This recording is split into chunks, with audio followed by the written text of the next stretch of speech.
Good morning. It's Friday, December, whatever it is. What is it? Let me think. So Wednesday was Christmas, 25, 26, 27th. And it's chilly out this morning. I was already up. I have been doing overnights for someone. So I've already been up, walked them, and now I'm walking back to check in on them again. I run home a lot to take a shower, stuff like that. Go this way. So it's still kind of slow-ish this morning.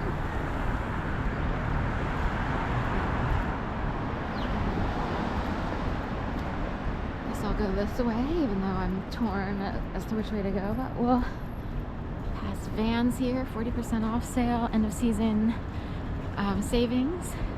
So sweet. French Quarter, 1704. Doc Martens, 30% off. So it's always good to go shopping for Christmas, the days like after Christmas. For the next years, a lot of people have these tactics, you know, get your stuff in December or January for the next year. Of course, it takes away any fun if you want to go out at Christmas. This is actually the Walnut Garden. And it's kind of fun. They have, you know, good music and stuff like that. You could buy your trees here and everything. This sculpture is left up for interpretation. I don't know if they... Oh, I never saw the back of it, but that's... Oh, completely empty. I don't know if there used to be a back to it. I've never noticed it before. But I do know there's a Tiffany & Company jewelry store. And someone thought this was in Trump's likeness, as if he would be ashamed of something. And Trump is affiliated with Philadelphia in the sense that he went to Wharton Business School. And so did many of his kids. I don't know if they all did. And Barron, I'm not sure. I don't think he is. I think he's NYU. That's right. But Tiffany was the daughter that he had. There's a big ring over the bridge there. They used to have puppet strings on that particular one. That one used to show puppet strings at 16, but they changed the signage since I noticed it. Anyway, Tiffany is the daughter that he had with Marla Maples. And some people may not even remember Marla Maples. She was in the mix there after Ivanka. So his first kids were Ivanka. Tiffany was with Marla Maples, and then Barron is with Melania. So that's why sometimes some people, and it was brought to my attention, might see Trump in that sculpture. Although it looks like a lot of men. Like you could even see Biden. I've looked at it and I noticed my cousin. I'm like, kind of looks like one of my cousins. Oops, a little silver ball out here on the, made it all the way out to the, 2 or 3 fell off the tree. Some Christmas lights in the trash here.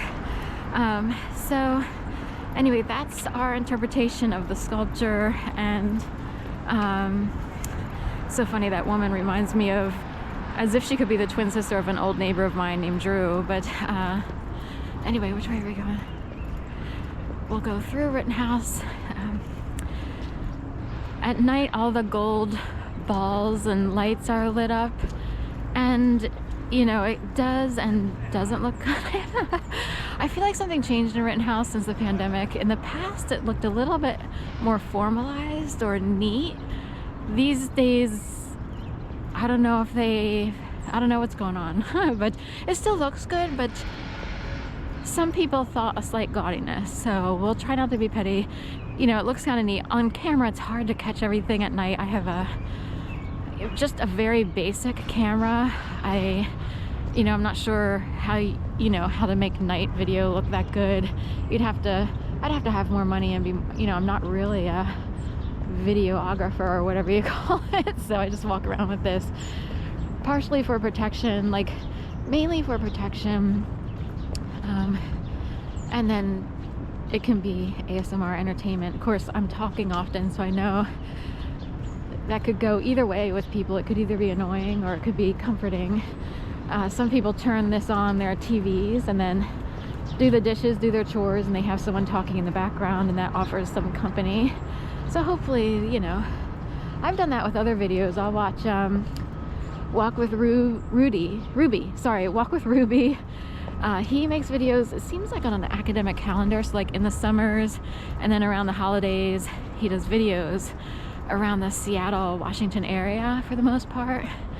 And it's like you get to see Ruby most of the time while he walks around all the different parks, the Green River Valley Trail or the Green River Trail or whatever it is. So it's kind of neat. My brain got tired of watching news programs and overly produced television programs. My brain can't handle that kind of stuff any longer. Some people see it as you've evolved if you don't like to watch TV any longer. And there's a major world of people, a whole community, but it's like a huge one that's taken to YouTube because they're just tired of the overly produced layers, trying to affect people through all these sounds, surround sound, going to a movie theater. Also, it's an industry that's been around for ages, the movie industry and the television industry. And a lot of people have been burned by those industries. They get in there and they find they're not part of the major families that run the show and all that kind of stuff. So a lot of offshoots came off.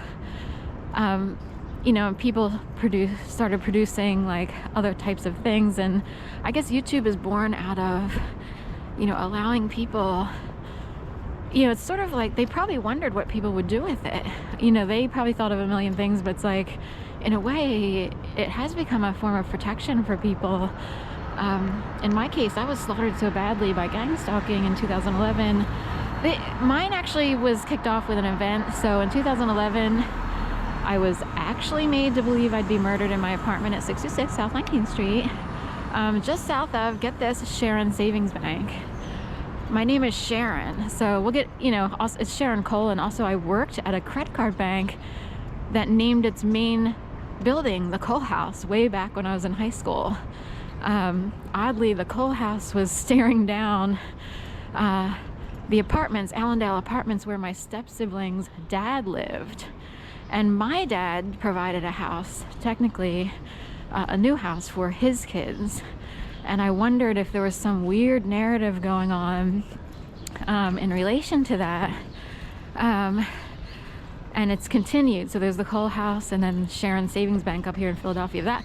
The MB&A Bank was in Newark, Delaware. So anyway, back to the thing here. I sort of very quickly wound up in that apartment at 66 South 19th Street. The fourth Monday of January 2011, I was made to believe I'd been murdered. I actually believed more than 1,000,000% that it was the last night of my life. It is one of those stories where your life turns on a dime. Usually you can see it, like someone can point and say, I had an accident, or there was a hurricane, or there was flooding, or a tornado, or cancer. In my case, I'm so lucky, I get to walk around sounding like a conspiracy theorist. Most of the world does. I totally wanted that bike. Most people who try to stay in their little bubbles of their worlds don't love conspiracy theorists because they always want to say it's hogwash, it's quackery, it's go over here. But if you have something happen to you and you're like, all right, so who am I supposed to explain this to? And I'm